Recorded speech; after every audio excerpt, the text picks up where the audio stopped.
Now, if you're waiting until after you get paid to figure out where your money is going, you have already lost the battle with your finances. And we've all been there, scrambling on the Friday morning, trying to figure out what bills are due, only to realize that we don't have any money left to put in savings. And here's the thing.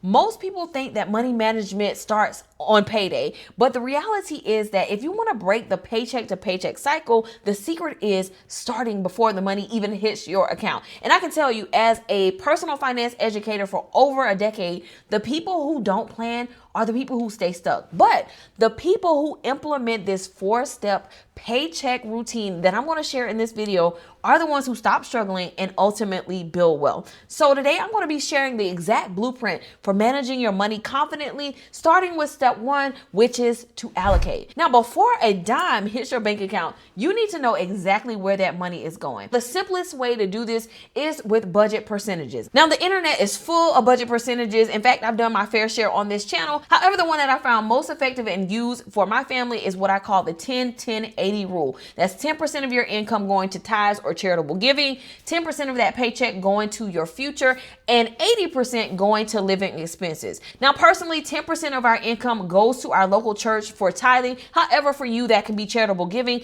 Either way, I believe that giving unlocks abundance. So you want to make sure that this is a part of how you allocate that paycheck. Now, 10% is going to go to your future, which is going to be retirement. For most people, that's going to be a 401k retirement account. But if you're an entrepreneur or your employer does not have a retirement account, you can leverage a solo 401k or an individual retirement account, which is an IRA. Either way, you want to be putting money aside for your retirement. Now, 10% is just a rounded number, but if you are contributing to a 401k, the minimum that you want to contribute is 6%. Now, why 6%? Well, I'll tell you why. Most employers are going to match 50% of your contributions up to 6% of your salary. So let's do some simple math. If you make $100,000 a year, you contribute $6,000 into your retirement account, which is 6% of your income. Your employer is going to give you $3,000 for free in your retirement account. That is going to compound over time and be worth hundreds of thousands of dollars later. So at a minimum, you need to be putting in that 6% to get the full match from your employer. Now, here's the thing. It doesn't matter what kind of retirement account you have, whether it's through your employer or it's on your own, there is going to be a limit that the government puts on how much you can contribute each year. So again, if you have a 401k with your employer, make sure at a minimum you're putting that 6%. And then if we can't, we want to get to that 10% number if it does not go over the threshold that the IRS has set. Now, the next 80% is going to be for your living expenses. This is going to be money that you put aside for bills, for saving, for paying off debt, for other investments, and for just discretionary spending.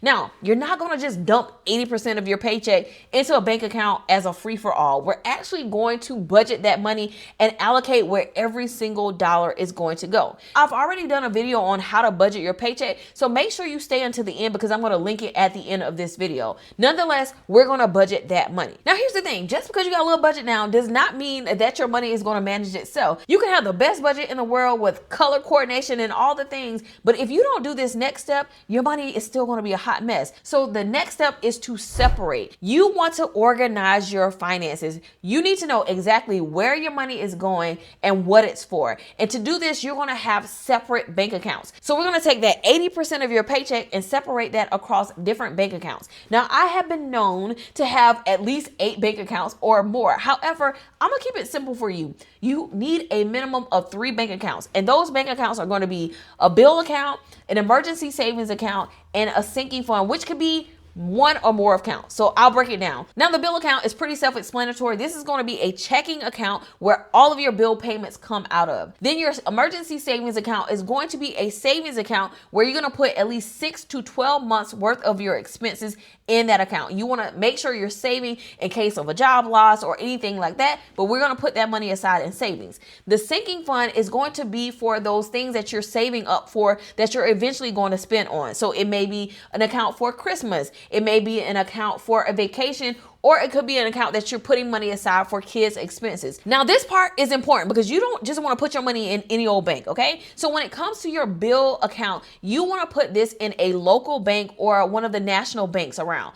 This is because you want this money to be accessible. The whole goal of this is to have accessibility. This is going to be different from your savings account, which you're going to put in a high yield savings account or bank account, which is typically online. And this is because if you're going to have a large or relatively large amount of money set aside, you want to make sure that that money is working for you and gaining interest. You don't get that in your traditional local banks. You're going to get this with a high yield savings account, which is usually reserved for your online banks. So this is where you're going to put that emergency fund. Now, this isn't something that needs to be easily accessible either. So this is why it's a good idea to separate that money from your bills account and just put it in a high yield savings account. The same is going to be true for your sinking funds. Again, if you're going to be saving money, at least let the money work for you until you then spend it. So you want to leverage a high yield savings account for those sinking funds, or even a money market account that's going to allow you to gain interest. Now, here's a little tidbit of advice that will help. You actually want to make sure you nickname these accounts so that you know exactly what the funds are for, so you're not commingling or using money from one account that needs to be used for another. Now, by the way, if you're finding this video helpful so far, let me know by giving it a thumbs up and subscribing to this channel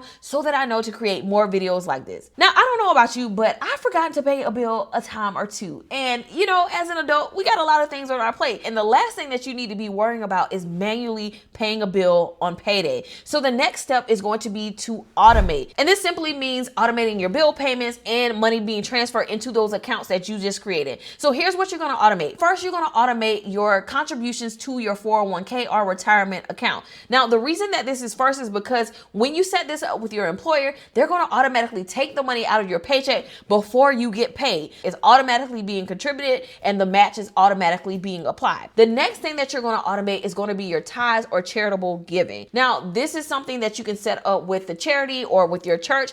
I personally like to do this manually because it's just symbolic for me. However, if it's one more thing that you think you may forget, just go ahead and automate it. So the next thing that you're going to automate are those bills, right? The things that are recurring every month, maybe your car payment, your rent, your mortgage, your cell phone bills, those things that are the same amount every single month, you want to go ahead and automate it. This is why step one is important, because you want to make sure you actually have the money allocated for this bank account so that you don't overdraft. So make sure that you're budgeting and have the right amount in the bank account to be able to auto draft those bills. Now, if you want to take your automations up to the next level, the next thing that you can automate are your investments. So now that you have your retirement account taken care of, you can start investing in other places. And this is something that can also be automated through a process called dollar cost averaging. So whether it's $10, $20, $100 every pay period, you can set up an automation for that money to be transferred into a brokerage account and used to buy fractions of shares. So maybe you don't have enough money upfront to pay for a full share of Apple. You can use that $10, that $20, $100 to get a fraction of a share. And this allows you to invest incrementally, even with a small amount. Now, if you want to take that to the next level, you can also automate your dividend reinvestments. Now, some shares give you dividends, and instead of cashing that money out, you can then reinvest that automatically to buy more shares. And so you're constantly growing your investment account without even having to think about it. Now, if you want me to do a whole video on investing for beginners, let me know in the comments and I may just do a video on that. Now, here's the thing. Once you have your bank account and automation set up, you don't have to set this up again. It is done. You've already set up the system. Now you're just waiting for your paycheck to hit your bank account. However, don't let this make you lazy, okay? Money management is not a set it and forget it thing. In fact, if you do that, you might be blindsided at the end of the month, and we don't want that. So the next step is most important, and that is to evaluate your finances. You should constantly be reviewing and evaluating your finances to make sure that you're staying within your budget and that the money is moving the way it's supposed to move. So on a weekly or even a bi-weekly cadence, you need to be sitting down with your budgets, reviewing your bank accounts, and making sure your money is flowing the way that it's supposed to flow. Now, if you want to go a step further in really evaluating finances, one metric that you can keep track of is your net worth. And this is simply your assets, meaning the cash that you have on hand, the value of your home or even your vehicle, minus your liabilities, meaning your debt, any debt that you have. That's going to give you your net worth. And the goal here is to have as much of a positive net worth as possible. Now, this is no indication of you, and this is no indictment on any financial mistakes that you may have made in the past. It just gives you a clean, objective look at your money to know if you're on the right track. There are tons of free tools out there that will help you keep track of your net worth, but this is just another step in helping you evaluate and review those finances. Now, the success of this whole routine is going to be contingent on your budget and how you allocate the 80% of that paycheck that goes into your bank account. So I want you to check out this next video where I break down exactly how to budget your paycheck.